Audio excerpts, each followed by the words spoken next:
La guerra por el gas que sostienen desde el 1 de enero Rusia y Ucrania mantienen sin ese vital combustible a millones de ciudadanos europeos. En pleno invierno, millones de ciudadanos europeos permanecen desde hace varios días sin calefacción debido al conflicto que enfrenta desde el 1 de enero a Rusia y Ucrania, proveedores del gas que se consume en la Unión Europea, vital para generar calor y también energía eléctrica. Mientras Moscú, que produce el codiciado suministro, y Kiev, quien lo distribuye, intercambian culpas, el peligro de colapso energético afecta ya a varios países del este europeo, principalmente a Eslovaquia, Bulgaria y Rumania. La crisis empezó el 1 de enero cuando Moscú dejó de bombear gas hacia Ucrania, quien pretende que el país vecino continúe enviándole el combustible a precios subsidiados, situación a la que Rusia se niega terminantemente. Pero ese no es el único punto del áspero debate entre ambos países.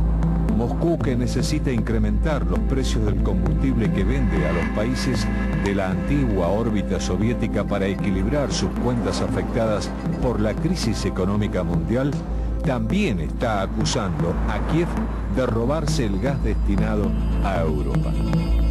Ante la presión del bloque económico continental, el principal damnificado en la disputa, el miércoles 14 de enero, Moscú restableció el flujo de gas hacia el oeste europeo a través de los ductos ucranianos, pero Naftogaz, la empresa nacional de energía de ese país, lo bloqueó diciendo que las condiciones de tránsito impuestas por Gazprom, su par rusa, eran inaceptables. Ucrania alegó además que la cantidad de fluido ruso era tan pequeña que tornaba necesario establecer un nuevo contrato de tránsito para el uso de sus instalaciones. Allí no terminaron los entredichos. Rusia denunció a Ucrania como la culpable de bloquear los envíos, acusando al gobierno de Viktor Yushchenko de no abrir el tránsito de su gasoducto principal. Ante el incumplimiento reiterado de los compromisos asumidos, la Comisión Europea amenazó con acudir a los tribunales internacionales si ambos estados no reanudan el suministro de gas al continente. La Unión Europea importa de Rusia un cuarto de gas que consume, produce otro cuarto e importa el resto de Noruega, Argelia, Libia, Qatar, Nigeria y Asia Central.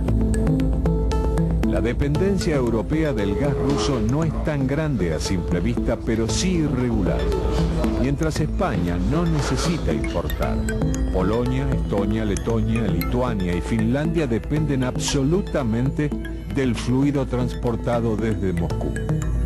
Actualmente el 80% de las exportaciones de gas ruso se hace a través de Ucrania.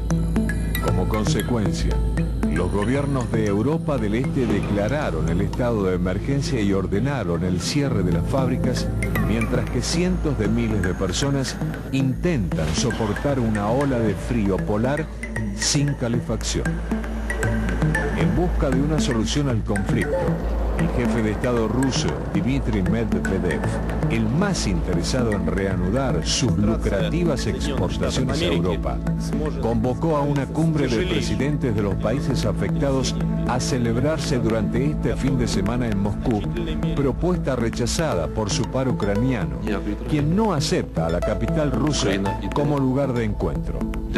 Pero tampoco lo aceptaron los principales países de la Unión Europea, entre ellos Francia y Alemania, quienes no solo alegan que la cumbre debe hacerse en territorio del bloque continental, sino que exigen que antes de sumarse a cualquier reunión, el gas ruso debe volver a fluir hacia los consumidores del oeste europeo.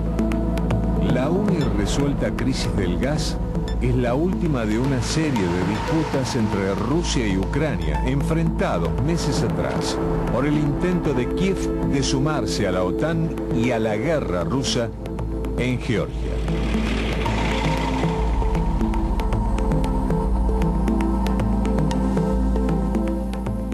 tema denso, parece un tema aburrido, que estamos hablando de gasoductos y de fluidos y de carburantes, hidrocarburos. Lo que estamos hablando es de que hay millones que se están muriendo de frío, porque es la ola de frío más grande que se recuerda en mucho tiempo en Europa, y aparece Europa, como decíamos al principio del programa, como una especie de rehén perfecta para las dificultades y las diferencias entre Rusia y Ucrania que vienen de hace rato.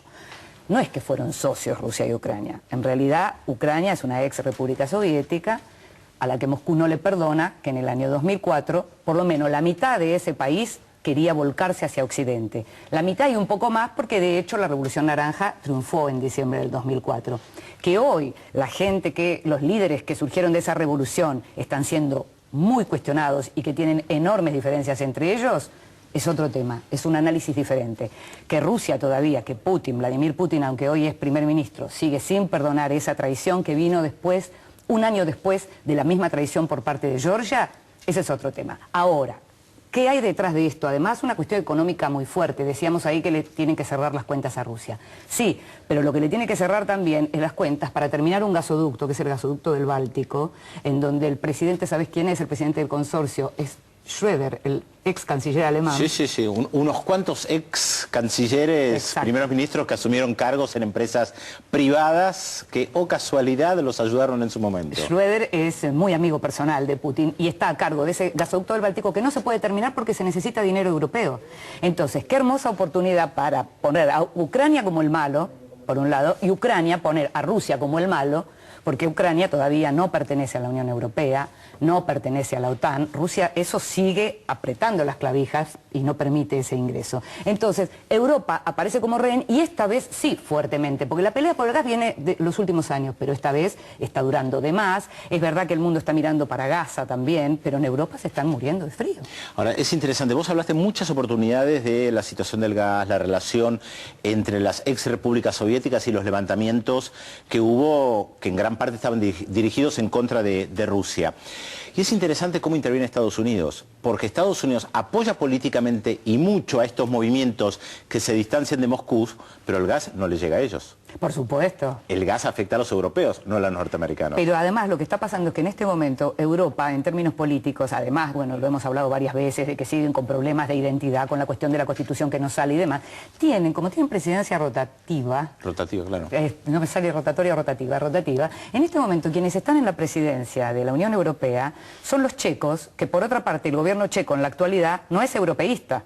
Con lo cual, no hay una diferencia fuerte. Venimos de 6 meses de presidencia europea de Nicolás Sarkozy, que sigue creyendo todavía que está de presidente de Europa y anda por el mundo haciendo gestiones y demás. Pero no, la presidencia europea está en la mano de los checos, que no están haciendo las cosas muy prolijas. Que además los checos, bueno, el presidente en su primer momento, cuando Israel comenzó a bombardear la franja de Gaza, lo justificó plenamente. Dijo que era defensa. Claro, y puso en un apriete a la Unión Europea, que siempre se plantea cuándo va a salir a negociar, intervenir, mediar, porque Estados Unidos no es un mediador, dado que apoya incondicionalmente a Israel, y gran parte del mundo árabe espera la intervención de Europa, especialmente los franceses, los británicos, que ocuparon ese territorio durante mucho tiempo, y viene el checo y directamente dice hay que apoyar incondicionalmente a Israel. Volviendo a Ucrania y a Georgia, sigue siendo patio trasero para Rusia. Convengamos que las últimas rispideces con Estados Unidos, con Bush que tuvo Putin, tuvieron que ver con Georgia, con la guerra que tuvimos en agosto del año pasado, y con Ucrania también, que son los dos países que Rusia dice de ninguna manera van a entrar a la OTAN, de ninguna manera van a ser Unión Europea,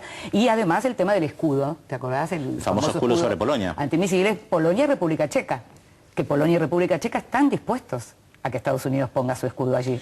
Ahora, vos decís esto de Rusia, interesante el perfil bastante bajo de Rusia en la guerra que está llevando adelante Israel en la Franja de Gaza. Es que tiene su propia guerra. Tiene su Chechenia.